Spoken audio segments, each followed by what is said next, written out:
HD. ಮಡಿಕೇರಿಯಲ್ಲಿ ಸುನ್ನಿ ಸಾಂಸ್ಕೃತಿಕ ಕೇಂದ್ರ ಆರಂಭಿಸಲಾಗುತ್ತೆ ಅಂತ ಕೇರಳದ ಹೆಸರಾಂತ ಧಾರ್ಮಿಕ ಮುಖಂಡ ಎಪಿ ಅಬೂಬಕರ್ ಮುಸ್ಲಿಯಾರ್ ಘೋಷಿಸಿದ್ದಾರೆ. ಅಂತೆಯೇ ಕೊಡಗಿನಲ್ಲಿ ವಿಮಾನ ನಿಲ್ದಾಣ ಮತ್ತು ರೈಲ್ವೆ ನಿಲ್ದಾಣ ಆರಂಭಿಸುವಂತೆಯೂ ಮುಖ್ಯಮಂತ್ರಿಗಳಿಗೆ ಮನವಿ ಮಾಡುವುದಾಗಿಯೂ ಅಬೂಬಕರ್ ಮುಸ್ಲಿಯಾರ್ ಹೇಳಿದರು. ಮಡಿಕೇರಿಯಲ್ಲಿ ಎಸ್ಎಸ್ಎಫ್ ವತಿಯಿಂದ ಜರುಗಿದ ಎಪಿ ಅಬೂಬಕರ್ ಮುಸ್ಲಿಯಾರ್ ನೇತೃತ್ವದ ಮನುಕುಲ ಗೌರವಿಸಿ ಸಂದೇಶ ಸಾರುವ ಕರ್ನಾಟಕ ಯಾತ್ರೆಗೆ ಅತ್ಯುತ್ತಮ ಸ್ಪಂದನ ದೊರಕಿತು. ಇಸ್ಲಾಂ ಧರ್ಮದ ಸಾವಿರಾರು ಮಂದಿ ಮಡಿಕೇರಿಯ ಗಾಂಧಿ ಮೈದಾನದಲ್ಲಿ ಕಿಕ್ಕಿರಿದು ಸೇರಿ ತಮ್ಮ ಧಾರ್ಮಿಕ ಮುಖಂಡನ ಮಾತುಗಳನ್ನು ತದೇಕ ಚಿತ್ತದಿಂದ ಆಲಿಸಿದರು.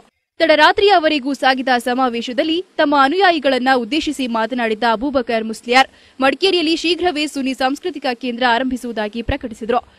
ಮುಸ್ಲಿಮರು ಉಗ್ರವಾದಿಗಳು ಎಂಬ ತಪ್ಪು ಪರಿಕಲ್ಪನೆ ಹಲವರಲ್ಲಿದೆ. ಆದರೆ ಇದನ್ನ ಹೋಗಲಾಡಿಸುವ ನಿಟ್ಟಿನಲ್ಲಿ ಇಸ್ಲಾಂ ಧರ್ಮೀಯರು ಜನಪರ ಕಾರ್ಯಕ್ರಮಗಳನ್ನು ಹಮ್ಮಿಕೊಳ್ಳಬೇಕೆಂದು ಕರೆ ನೀಡಿದರು.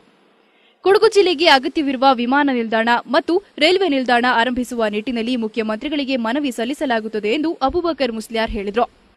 ഇവിടെ ഒരു എയർപോർട്ട് തന്നെ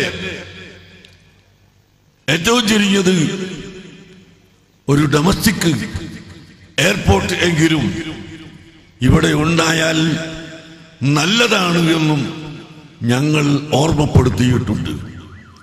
കൂടാതെ ഈ രാജ്യത്തിന്റെ നന്മയ്ക്ക് വേണ്ടി ഇവിടുത്തെ എല്ലാ ജനങ്ങൾക്കും പ്രവർത്തിക്കുന്നതിന് വേണ്ടി ആവശ്യമായ മുഴുവൻ സൗകര്യങ്ങളും ഗവൺമെന്റ് ചെയ്തു കൊടുക്കണമെന്നും തൊഴിലിൽ ഭൂമിയില്ലാത്ത പാവപ്പെട്ട ജനങ്ങൾക്ക് തൊഴിലെടുക്കുന്നതിന് കൃഷി ചെയ്യുന്നതിന് ഭൂമി നൽകണമെന്നും ഗവൺമെന്റിനോട് ഞങ്ങൾ ആവശ്യപ്പെട്ടിട്ടുണ്ട്.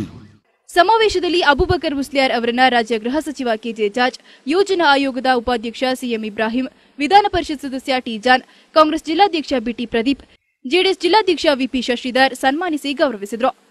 ಕೊಡಗಿನ ವಿವಿಧ ಆಸ್ಪತ್ರೆಗಳಿಗೆ ಎಸ್ಎಸ್ಎಫ್ ವತಿಯಿಂದ 5 ಲಕ್ಷ ರೂಪಾಯಿ ಮೌಲ್ಯದ ಪರಿಕರಗಳನ್ನು ಉಚಿತವಾಗಿ ನೀಡಲಾಯಿತು. ಕರ್ನಾಟಕ ಯಾತ್ರೆಯ ಸ್ವಾಗತ ಸಮಿತಿಯ ಕೊಡಗು ಜಿಲ್ಲಾಧ್ಯಕ್ಷ ಕೆಎಂ ಹುಸೈನ್ ಸಕಾಫಿ, ಪ್ರಧಾನ ಸಂಚಾಲಕ ಪಿಎ ಯಾಕೂಬ್, ಎಸ್ಎಸ್ಎಫ್ನ ರಾಜ್ಯಾಧ್ಯಕ್ಷ ಹಫೀಳ್ ಸಹದಿ ಮತ್ತಿತರರು ಹಾಜರಿದ್ದರು. ಟಿವಿ1 ನ್ಯೂಸ್ ಮಡಿಕೇರಿ. ಧರ್ಮ, ಜಾತಿ ಯಾವುದೇ ಇರಲಿ ಅಪರಾಧಗಳಿಗೆ ಯಾರೂ ಅವಕಾಶ ಮಾಡಿಕೊಡದೆ ಶಾಂತಿ ಸುಖದಿಂದ ಕೂಡಿದ ಸಮಾಜಕ್ಕೆ ಅವಕಾಶ ಮಾಡಿಕೊಡಬೇಕೆಂದು ಗೃಹ ಸಚಿವ ಕೆಜೆ ಜಾರ್ಜ್ ಕರೆ ನೀಡಿದ್ದಾರೆ. ಮಾನವ ಧರ್ಮ ಸಂದೇಶ ಸಾರುತ್ತಿರುವ ಇಸ್ಲಾಂನಲ್ಲಿ ಉಗ್ರವಾದಕ್ಕೆ ಯಾವುದೇ